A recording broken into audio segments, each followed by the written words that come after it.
Raia wa Uganda wanaendelea kupiga kura katika uchaguzi mkuu wa mwaka huu. Kumekuwa na ucheleweshwaji wa kufunguliwa kwa vituo vingi vya kupigia kura katika maeneo kadhaa. But it is so disappointing and so disgusting. Up to now we are on a line, as you can see. Nothing is happening. We wanted to vote early because we see a lot of this deployment.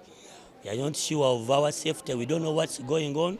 So we are very down. We don't know what's going on. The internet is not on. So we don't know what to do. Waganda wanawachagua wabunge wao, wawakilishi wa kike na rais wao. Rais wa muda mrefu Yoweri Kaguta Museveni anagombea muhula wa 7 dhidi ya Robert Kyagulanyi almaarufu Bobi Wine na wagombea wengine.